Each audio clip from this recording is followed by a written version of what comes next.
Okay, ప్రభుత్వం ప్రతిష్టాత్మకంగా తీసుకున్న ఇందిరమ్మ ఇళ్ల లబ్ధిదారుల ఎంపిక కొత్త రేషన్ కార్డుల ప్రక్రియపైన ప్రస్తుతం మంత్రి పొన్నం ప్రభాకర్ మాట్లాడుతున్నారు. ఇప్పుడు లైవ్ చూద్దాం. అందరూ సహకరించాలని సందర్భంగా కోరుతూ ప్రభుత్వం ప్రతిష్టాత్మకంగా తలపెట్టిన ఈ 2 పథకాలకు సంబంధించి డే టు డే మానిటరింగ్ జరుగుతూ ఉంది.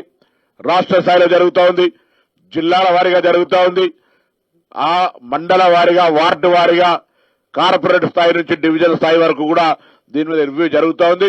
జిల్లా ఇన్ఛార్జ్ మంత్రి హైదరాబాద్ తప్పకుండా అందరు అధికారులు అప్రమత్తంగా ప్రభుత్వం ప్రతిష్టాత్మకంగా తీసుకున్నటువంటి ఇందిరమ్మ ఇండ్ల ఎంపిక ప్రక్రియ, రేషన్ కార్డుల పంపిణీ ప్రక్రియ హైదరాబాద్ రాష్ట్ర రాజధానిగా మిగతా అన్ని జిల్లాలకు మార్గదర్శకత్వంగా ఉండేటువంటి ఈ జిల్లా కేంద్రం హైదరాబాద్ రాజధాని అందరూ కూడా అటు కార్పొరేటర్, గౌరవ కార్పొరేటర్లు కానీ మేయర్ గారు కూడా ఈ 3-4 రోజులు ఒకసారి కార్పొరేటర్ల అందరి భాగస్వామ్యాన్ని కోరుతూ ఒక ఫార్మల్ జిహెచ్ఎంసీ మీటింగ్ కూడా పిలిచి వాళ్ళ భాగస్వామ్యాన్ని, ఈ విధి విధానాలను వాళ్ళందరూ కూడా తెలియజేస్తారు.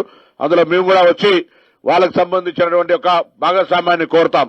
రాజకీయాలకు అతీతంగా పేద ప్రజలందరికీ న్యాయం జరగాలని ప్రజాపాలన ప్రభుత్వం రేవంత్ రెడ్డి గారి నాయకత్వంలో ఉన్న ఈ ప్రభుత్వము, కేబినెట్ అధికారులంతా కలిసి తీసుకున్న నిర్ణయానికి అనుగుణంగా పేదవాడికి ఇల్లు కళ స్వప్నం నిజం చేయడానికి రేషన్ కార్డు కొరకు 10 సంవత్సరాల నుంచి వేచి చూస్తున్నటువంటి వాళ్ళందరికీ